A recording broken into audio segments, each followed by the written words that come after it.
নমস্কার, আমি দীপান্বিতা আবারও একটি রেসিপি নিয়ে হাজির হলাম আপনাদের কাছে। আজকের রেসিপি কাঁচা আমের আমসত্ত্ব। এটি বানানোর জন্য গ্যাসের আগুন জ্বেলে দিয়ে তাতে একটি কড়া বসিয়ে দিলাম।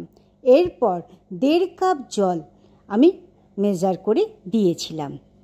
এর সাথে দিলাম 1 টিস্পুন বিট নুন দিয়ে সেটিকে জলের সাথে ভালোভাবে মিশিয়ে নিলাম। এরপর কেটে রাখা 500 গ্রাম কাঁচা আম আমি এই জলের মধ্যে যোগ করে দিয়েছিলাম। এরপর একটা ঢাকনা লাগিয়ে দিলাম 2-3 মিনিটের জন্য। ফ্লেমটাকে লোতে রেখেছিলাম।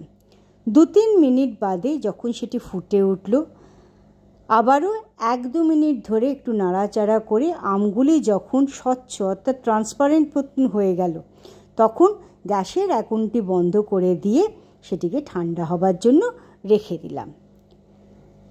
আমটি যখন ঠান্ডা হয়ে গেল, তখন একটা বাটি ছাঁকনি সমেত নিয়ে সেই আমগুলিকে দিয়ে আমের যে গাছটি রয়েছে অর্থাৎ পাল্পটি রয়েছে সেটিকে ভালোভাবে ছেঁকে নিলাম এবং শক্ত যে অংশটা ছিল আমের সেটাকে আমি ফেলে দিয়েছিলাম। এইভাবে পুরো আমটাকে আমি ছেঁকে নিয়েছিলাম। জলটাও ফেলবেন না, জলটাও কিন্তু কাজে লাগবে। ফলে সেই জল দিয়েই আমটাকে ভালোভাবে ছেঁকে নিয়েছিলাম। আমাদের ছাঁকার কাজটি হয়ে গেছে। ভালোভাবে পাল্পগুলোকেও আমি নিয়ে জলটার সাথে ভালোভাবে মিশিয়ে নিলাম। এরপর আবারও কড়াটিকে গ্যাসে চড়িয়ে দিয়ে সেই পাল্পটিকে কড়ার মধ্যে ঢেলে দিলাম। তার সাথে দিলাম 200 গ্রাম চিনি। 500 গ্রাম আমের সাথে 200 গ্রাম চিনি এবং 2-3 ড্রপ গ্রিন ফুড কালার আমি এখানে যোগ করেছিলাম। আপনারা এটা দিতে চাইলে দিতে পারেন, না দিতে চাইলে দেওয়ার দরকারও নেই। এটা দিলে একটু কালারটা দেখতে সুন্দর হয়। ভালোভাবে সেগুলিকে একসাথে মিশিয়ে নিলাম।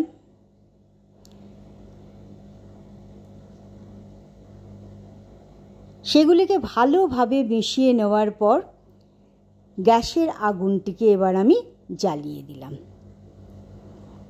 এরপর ক্রমাগত 5 থেকে 6 মিনিট ধরে এটিকে নাড়াচাড়া করতে করতে যখন সম্পূর্ণ এটি গাঢ় হয়ে আসবে, তখন 1.5 চামচ চিলি ফ্লেক্স আমি এখানে দিয়েছি। একটু খাট্টা মিঠা স্বাদ আনবার জন্য, একটু ঝাল ঝাল টক টক হবে বলে আমি এখানে 1.5 চামচ চিলি ফ্লেক্স দিয়েছি। তার সাথে দিলাম 1 টেবিল স্পুন গোটা গোলমরিচকে কুটে নিয়ে আধ কুটো করে নিয়ে সেটিকেও যোগ করে দিলাম। খানিকক্ষণ নাড়াচাড়ার পরে আমের এরকম কালারটিও চেঞ্জ হয়ে যাবে, গাঢ় হয়ে যাবে। যখন প্লেটে ঢেলে নিয়ে দেখবেন সেটি আর গড়িয়ে পড়ছে না, কোনো রকম আমের এটা গড়িয়ে পড়ছে না, তখন জানবেন আপনার আমের এটা তৈরি হয়ে গেছে। সাথে সাথেই আগুনটিকে বন্ধ করে দেবেন। আগুনটি বন্ধ করে দিয়ে কিছুক্ষণ রেখে দেবেন। হালকা ঠান্ডা অবস্থাতেই একটা প্লেট নিয়ে নেবেন। তার মধ্যে প্লেটে অল্প 1-2 ফোঁটা তেল দিয়ে ভালোভাবে প্লেটটিতে মাখিয়ে নেবেন। মাখিয়ে নেবার পর যে আমের মিক্সচারটা তৈরি করলাম সেটিকে খানিকটা করে ঢেলে দিয়ে সেই থালাটিকে ঘুরিয়ে ঘুরিয়ে ভালোভাবে থালার চারিদিকে লাগিয়ে নেবেন। এইভাবে আমি 2টো থালাকে প্রস্তুত করে নিয়েছিলাম এবং 2 দিন ধরে রোদে শুকিয়েও নিয়েছিলাম। 2 দিন ধরে রোদে শুকানোর পরে আমার আমসত্ত্বটি তৈরি হয়ে গিয়েছিল। এরপর সেটিকে আমি একটি স্কেলের সাহায্যে কেটে নিয়েছিলাম যাতে সমান আকারে প্রতিটা কাটা হয়, সেই জন্য স্কেলটিকে আমি ব্যবহার করেছি। আপনারা নিজেদের হাতে যেরকম খুশি কাটতে পারেন, চৌকো চৌকো কেটেও রেখে দিতে পারেন। তারপর আমি লম্বা লম্বা কেটে এক একটাকে গোল গোল করে নিয়েছিলাম।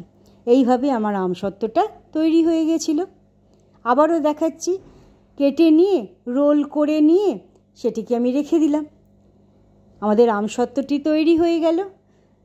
আমার আজকের রেসিপিটি কেমন লাগলো তা অবশ্যই জানাবেন। ধন্যবাদ।